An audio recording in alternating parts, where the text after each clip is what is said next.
ஏமா என்ன பண்ற? இந்த உட்காந்துருக்கேன்ல வெத்தலை ஓடுறேன். குடிக்க தண்ணி எடுமா. இந்தா தண்ணி. என்னப்பா சம்பளம் வாங்கிட்டியா? வாங்கிட்டுமா. சம்பளத்தை கூட நிறைய செலவு இருக்கு. மல்லிகை சாமான் வாங்கணும், வீட்டு வாடகை கொடுக்கணும். உன் பொண்டாட்டிங்க இன்னைக்கு தானே சம்பளம்? ஆமா ரூலம்மா வாங்கிட்டு ரூலம்மா. என்னம்மா சம்பளம் வாங்கிட்டியா? வாங்கிட்டேன். இந்தாங்க.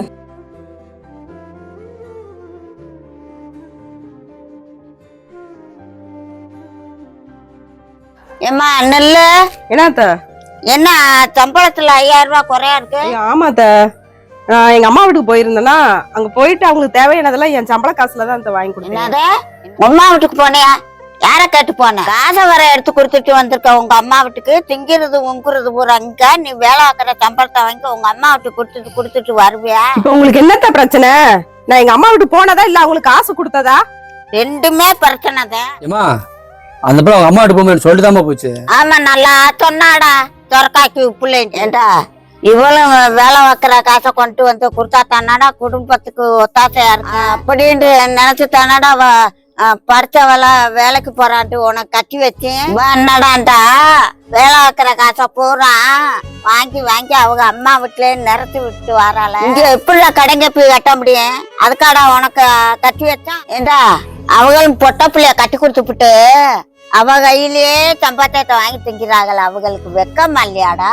அத்தை தேவையில்லாம பேசாதீங்க. எங்க அப்பா அம்மாவுக்கு கல்யாணம் ஆகி ரொம்ப வருஷம் கழிச்சுதான் நான் பிறந்தேனா. அதுவும் எனக்கு அப்புறம் பிள்ளைகளும் கிடையாது. நான் ஒரு பொம்பளை பிள்ளை தான்.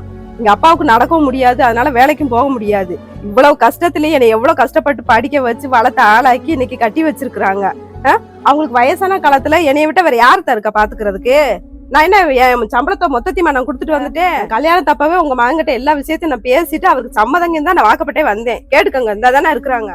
பாத்தியாடா அவ படிச்சு வேலை வைக்கிற துமுற கட்டுறா பாத்தியா? எல்லாத்துக்கும் அவன் ஆம்பளை பைய கைய எதிர்பார்த்தாவளோட அவளுக்கு துமுறு ஒடுங்க. என்னமா பேசிட்டு இருக்க? பொம்பளை பிள்ளை பிறந்தா எப்பயுமே ஆம்பளைக்கு அடிமையாத்தே இருக்கணுமா? ஏமா ஒரு பொம்பளை பிள்ளை கட்டி கொடுத்தா பிறந்த வீட்டை மறந்துட்டு புகுந்து விட கெதின்னு இருக்கணுமா? ஏன் அந்த பிறந்த வீட்டுக்கு எப்ப வரப்போ இருக்கக்கூடாதா? இல்ல அவங்களுக்கு எதுவும் செய்யக்கூடாதா? என்னமா நியாயம் அது? அந்த பிள்ளை இவ்வளவு கஷ்டப்பட்டு படிக்க வச்சுக்க மாட்டாங்க. அந்த பிள்ளை விட்டா அவங்க அம்மா அப்பா யாரு இருக்கா துணைக்கு? இங்க பாருமா, அந்த பிள்ளை கல்யாணம் அப்பயே எல்லா வேலையும் சொல்லிட்டு போல. எனக்கு எல்லாமே தெரியும். உண்மையை சொல்ல போனா அந்த வீட்டுல ஆம்பளை பிள்ளை இடத்துல நான் தான் ஆம்பளை பிள்ளை இருந்து அந்த குடும்பத்தை பாத்துக்கிறேன். ஏமா நான் எப்படி என்னோட அம்மா அப்பா நல்லபடியா பாத்துக்கணும்னு ஆசைப்படுற மாதிரி அந்த பிள்ளைக்கு அந்த ஆசை இருக்காதாம்மா? இதுல என்னமா தவறு இருக்கு?